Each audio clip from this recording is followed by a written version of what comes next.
What is up, guys? Welcome back to the channel, and it is Friday, so you know what that means. We are talking some SmackDown, rounding down everything that went down on this week's episode for March 5th, 2021, and of course we are rounding up all of the latest major news in pro wrestling. So go ahead and put that like button on the yes lock, and let's dive right into it. Starting off with some of the latest quick news. Of course, there's a lot of speculation as we are headed into this weekend's AEW Revolution pay-per-view, which by the way we will be doing a watch party for, so make sure that you guys hit us with a follow. Anyways, over the last 24 hours all of that speculation continue, and now one of the top names being discussed is Brock Lesnar. But I obviously wanted to come out here and discuss to you guys what exactly is happening with Brock Lesnar, because it has been happening over the last 9 months. Basically, the latest rumors in regards to Brock potentially going to AEW started off with the fact that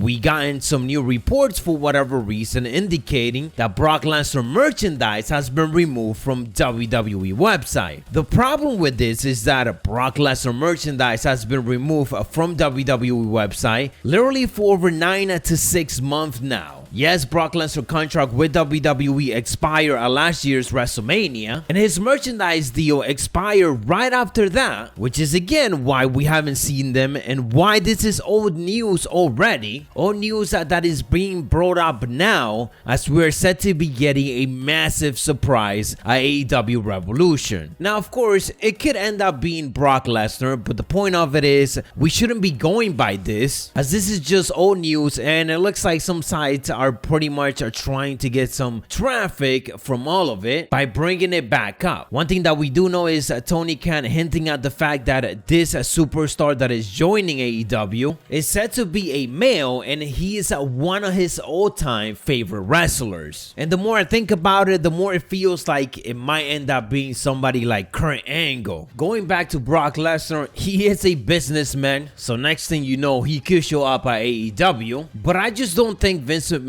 will let that happen. I think Vince will ultimately do anything and pay Brock Lesnar anything so that he doesn't sign with someone else. The possibilities continue to be open though, but let me know your thoughts down in the comments below. On to some other news, and this is a bit of a wild one, and it is all related to NXT. We actually got two news in regards to NXT. The first one being that the leg slapping may be a thing of the past, at least in WWE, as Dave Meltzer reported in the latest Wrestling Observer newsletter that there is a story going around in the company about WWE fining wrestlers for leg slapping when throwing kicks to add some sound effect, such as when you see somebody delivering a super kick, a knee to the face, an actual slap, an actual punch, and so on. As we know, some of the wrestlers have complained publicly about the current generation of wrestlers slapping their leg a bit too much. Take Randy Orton, for example, who was making fun of NXT just a couple of months ago. The Observer notes that a memo was sent out to NXT talent about all of this for them to stop doing it or overdoing it in their matches. This seems to be a developing story, and one that it feels like it has Randy Orton all over it, as again he was one of the major guys on the main roster making fun of this whole situation. But of course it was all in fun, because at the end Randy Orton has stated in multiple interviews that he cannot wait to face guys like Adam Cole, Tommaso Ciampa, and so on. He probably meant it though without the leg slapping. Onto some other NXT news, and one that I'm not necessarily too thrilled about. The Observer also reported a major potential spoiler for next week, indicating that William Regal's massive announcement that will shake the women's division is that they are going to be introducing NXT Women's Championships. I obviously don't think that this is the best idea, considering that WWE should be focusing on the women's division that they got right now and the titles that they got right now. They done a very poor job with multiple of the major titles. Just take Asuka for example. Yeah, she is injured right now, but before that she wasn't for 4 to 3 months, and WWE literally didn't do anything with them. And they already got the women's tag team titles rotating from the 3 brands. Just focus on those storylines more with them already to literally make those titles even even more valuable. Right now, WWE just have way too many titles and way too many of them not being focused on and being put an importance on it. And I do understand that NXT does a better job at telling story and making champions feel more important, but again, they could have just done it with the current women's title and continue to rotate it to make it more valuable. After all, the women's tag team division on the main roster is almost non-existent, with them splitting team on a weekly basis and creating new ones out of nowhere, many of which don't even lead to anything. As for what went down on this week's SmackDown, we get a quick recap of it. Starting off, we had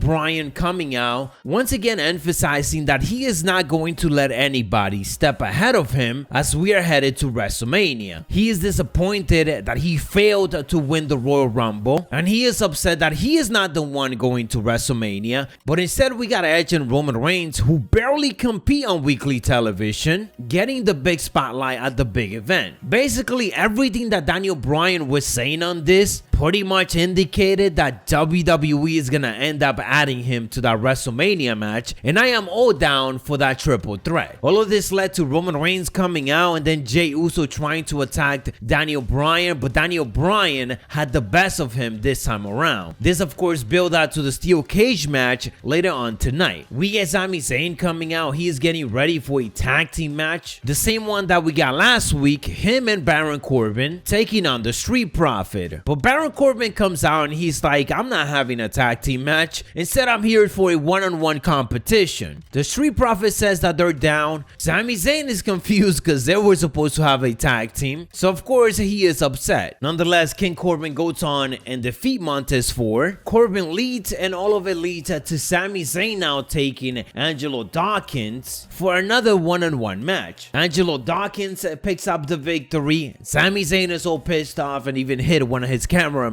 We then go into Chad Gable taking on Dominic Mysterio in one-on-one competition, with Rey Mysterio and Otis hanging out by ringside. We had Dominic Mysterio getting a victory over Chad Gable, and also at the end, Rey Mysterio delivered a big senton on Otis into the announce table, leading him and Dominic to also getting the last laugh tonight. In the backstage, we had Carmella firing Reginald, and we had Buddy Murphy making a return, telling Seth Rollins that he could help him with the Cesaro situation. So Murphy wants back in for the time being, and Seth Rollins doesn't want it. He tells him to get out of his sight. We get Bianca Belair with Sasha Banks and Reginald defeating Shayna Baszler, who of course had Nia Jax on her corner. Big victory for Bianca Belair, but again, this is one of those situations where WWE doesn't need to give us this tag team match coming up at the pay-per-view, because they could have used somebody else from the actual women's tag team division and give them that opportunity. Anyways, at the end of this match, Nia Jax